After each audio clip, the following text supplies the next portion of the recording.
할렐루야. 9월 19일 월요일 원포인트 큐티 시간에 함께 하신 성도님들을 주님의 이름으로 환영하고 축복합니다. 오늘 우리가 묵상할 말씀은 사무엘상 27장 8절에서 28장 2절까지의 말씀입니다. 함께 봉독하겠습니다. 다윗과 그의 사람들이 올라가서 그술 사람과 르스 사람과 아멜렉 사람을 침노하였으니 그들은 옛적부터 술과 애굽 땅으로 지나가는 지방의 주민이라. 다윗이 그 땅을 쳐서 남녀를 살려두지 아니하고 양과 소와 나귀와 낙타와 의복을 빼앗아 가지고 돌아와 아기스에게 이르매 아기스가 이르되 너희가 오늘은 누구를 침노하였느냐 하니 다윗이 이르되 유다 네겝과 여라무엘 사람의 네겝과 겐 사람의 네겝이니이다 하였더라. 다윗이 그 남녀를 살려서 가드로 데려가지 아니한 것은 그의 생각에 그들이 우리에게 대하여 이르기를 다윗이 행한 일이 이러하니라 하여 블레셋 사람들의 지방에 거주하는 동안에 이같이 행하는 습관이 있었다 할까 두려워함이었더라. 아기스가 다윗을 믿고 말하기를 다윗이 자기 백성 이스라엘에게 심히 미움을 받게 되었으니 그는 영원히 내 부하가 되리라고 생각하니라. 그때 블레셋 사람들이 이스라엘과 싸우려고 군대를 모집한지라. 아기스가 다윗에게 이르되 너는 발키알라 너와 내 사람들이 나와 함께 나가서 군대에 참가할 것이니라. 다윗이 아기스에게 이르되 그러면 당신이 종이 행할 바를 아시레이다 하니 아기스가 다윗에게 이르되 그러면 내가 너를 영원히 내 머리 지키는 자를 삼으리라 하니라. 아멘. 이 시간 세상에 살면서 세상에 속하지 않는 삶이란 제목으로 담임 목사님께서 큐티 인도해 주시겠습니다. 할렐루야. 네, 오늘 월요일 큐티를 보면서 제목 주제어가 세상에 살면서 세상에 속하지 않는 삶이다. 매우 중요한 표현이고 멋있는 표현입니다만은 사실은 이 본문을 보면 다윗은 세상에 속하면서 세상의 종이 돼버린 그런 사실은 좀 안타까운 현장이 본문에 나옵니다. 여러분 다윗과 사울 또 두 사람 간의 어떤 영적 갈등, 육적 갈등 이것은 결국 하나님이 허용한 거예요. 지독한 인내를 통하여 연단을 통하여 하나님의 언약을 이을 자로 만드는 겁니다. 그리고 세상의 언어, 세상의 어떤 조건, 세상의 많은 우리를 향한 어떤 죄의들을 다 뿌리치고 하나님의 약속의 말씀만 믿는다는 것은 연단 없이는 사실상 불가능해요. 저 사람 믿음이 좋다 그럴 때 믿음의 좋은 DNA를 갖고 태어난 게 아닙니다. 연단이 많은 사람입니다. 일반적으로 청년보다 60대, 70대 어르신들이 믿음이 안정돼 있습니다. 그분들은 청년 때 흔들림이 없었을까요? 20대 때 방황이 없었을까요? 10대의 유혹이 없었을까요? 심각한 방황과 유혹과 넘어짐의 과정을 겪으면서 영적 철이 든 겁니다. 이제 이분 떠나면 개고생한다. 내가 떠난 것 이상으로 연단을 받는다. 이런 내 안에 이미 몸으로 체험한 체험학습이 몸에 배어 있기 때문에 안정되게 기도의 인내를 갖고 인내 시간을 채우는 겁니다. 뭐 어디 더 재미있는 일이 없어서 기도하는 게 아니고 기도하는 것이 가장 귀하다는 고백을 인생을 통하여 하게 돼 있어요. 여러분 이 길로 와야 정상이지. 나이가 드는데도 불구하고 기도하는 것에 대한 의미를 가치를 점점 모른다? 그것은 분명히 여러분 영적으로 하나님과 나와 상관이 없다는 반증일 수 있어요. 오늘 다윗은 지금 1차 사울의 그 죽음의 공격이 있지 않습니까? 그런데 하나님의 백성은 블레셋과는 결코 멍에를 같이 맬 수 없는 거예요. 성경에 사도 바울도 권면했잖아요. 그리스도와 벨리알이 함께할 수 없다. 빛과 어둠이 함께할 수 없다. 이것은 성령과 악령이 함께할 수 없는 것과 똑같다. 오늘 하나님의 종과 세상의 종과는 결코 함께할 수 없다. 이걸 분명히 얘기했습니다. 그런데도 사울의 추격이 너무 끈질기고 힘드니까 이방 땅 블레셋으로 들어가면 오늘 자기가 좀 사울의 추격에서 피하고 안전할 수 있으리라고 믿었지만 블레셋의 아기스 왕이 안전을 줬습니까? 그가 오니까 그를 굉장히 경계하니 그가 곧 아기스 왕 앞에서 죽을 위기에 처했습니다. 처음에 다윗이 한 행동이 뭐였습니까? 입에서 침을 질질 흘리면서 눈을 희번덕하게 돌리면서 미친 척 하지 않았습니까? 그럴 때 아기스 왕이 경계를 풀고 내가 이 미친 자와 함께 시간 보낼 이유가 없다 하고 위기를 모면한 거 아니겠습니까? 참 그럴 때 하나님의 사람 다윗, 사자의 입을 찢고 곰을 눌렀던 다윗의 용맹은 사라지고 단지 이 영적 싸움은 때로는 바로 끝나지 않으면 피곤을 줘요. 그리고 두려움을 줘요. 여러분, 엘리야가 긴 영적 싸움에서 마지막 대승을 거뒀지만 이세벨이 내가 기어코 너를 죽이리라 하는 편지 한 장에 죽이려고 군사를 보낸 것도 아닌데 편지 한 장에 마음이 물처럼 녹아서 그야말로 주랭랑을 치고 하나님 앞에서 내 생명을 거두어 가달라고 하는 걸 보면 인간은 엘리야나 우리나 성정이다 같은 사람, 연약하고 피곤한 사람, 그때에 하나님의 도움으로 살아났으면 그때 깨달았어야 돼요. 죽이든 살리든 사울과 직면해야 산다. 여러분, 우리는 모든 상황에서 세상에는 피할 길도 있고 우회도 있고 아니면 지하도 있고 공중도 있지만 성도에게는 그리스도 이름으로 직면하여 뚫는 길 외에는 없어요. 이걸 우리가 정직하게 이해하셔야 돼요. 인간관계가 안 좋습니까?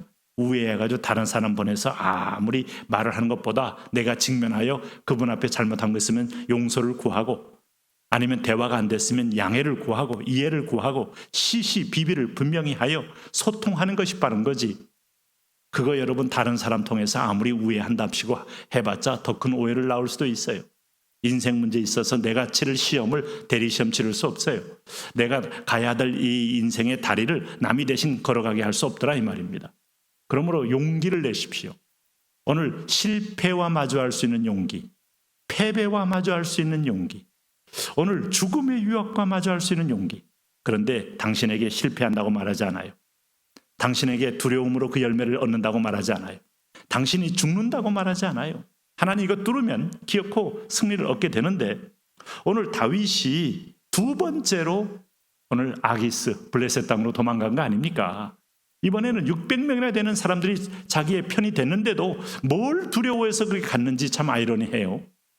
죽음의 두려움은 매우 우리를 약하게 만듭니다. 아니, 하나님으로부터 믿음이 크면 죽음이 작게 보이고 믿음이 멀어지면 죽음이 커 보입니다. 그래서 죽음의 위협을 하는 그 대상이 오늘 아기스 왕이 아닐지라도 베드로처럼 작은 소자 하나가 툭 던진 말이라도 부들부들 떨면서 무릎을 꿇게 돼 있는 게 인간이에요. 그러므로 우리가 주님이 크게 보일 때까지 기도해야 됩니다.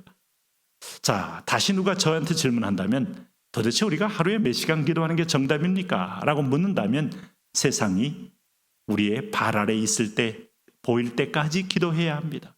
내가 당한 문제, 내가 당한 재정적인 어려움, 내가 지금 당하고 있는 육체적인 질병, 이것이 참으로 내 발 아래 놓일 때까지 기도하는 것이다. 그것이 3시간일 수도 있고 4시간일 수도 있고 1시간일 수도 있지만은 하나님 앞에 승리하는 사람만이 머리를 들 수 있는 겁니다.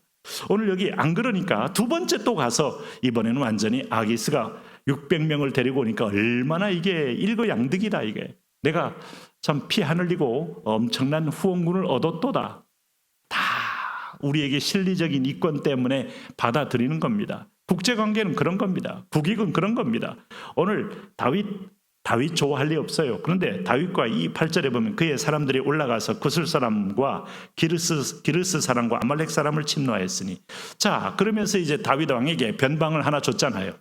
아직도 수도권에 주기에는 자기가 좀 위험할 수 있으니 변방을 지키라고 줬고, 아주 아기스도 머리가 지략이 뛰어난 사람이죠. 다윗의 군대들을 가지고 혹시라도 자기의 성을 공격해서 자기를 점령할 수 있으니 아직 신뢰 기간이니 변방에 두어서 유대인과의 변방에, 그러니까 자기 동족을 쳐서 죽이면 분명히 내 편이라고 믿고, 블레셋과 이스라엘은 역사적인 아주 천지 원수기 때문에 결코 공존할 수 없어요. 그래서 다윗의 손을 빌어서 자기의 종족을 치게 하면 일거양득 아니겠습니까? 자기는 소위 피 안 흘리고 그 땅을 얻는 거 아니겠어요? 그래서 거기에 거주하게 하였는데 어느 날 다윗이 주변 사람을 쳤습니다. 구슬 사람과 기르스 사람과 아말렉 사람을 쳤습니다. 다윗에게 이 사람들 치는 것은 아무 갈등이 없어요. 왜냐하면 하나님은 전통적으로 가나안 정복할 때 이들을 멸하라고 명령한 족속들이었기 때문에 그 분기점에 한쪽은 이스라엘, 한쪽은 오늘 이방인이었던 거예요. 그러면서 오늘 9절에 보니까 다윗이 그 땅을 쳐서 남녀를 살려두지 아니하고 모조리 진멸했어요. 양과 소와 나귀와 낙타와 의복을 빼앗아 가지고 돌아와 아기스에게 이르매, 이걸 가지고 아기스에게 또 복납을 하게 된 거죠. 그랬더니 10절에 이제 드디어 아기스가 이런 엄청난 전과를 가지고 온 다윗을 향하여 묻습니다. 너희가 오늘 누구를 침노하였느냐 묻습니다. 하니 다윗이 뭐라고 말했습니까? 거짓말하는 거죠.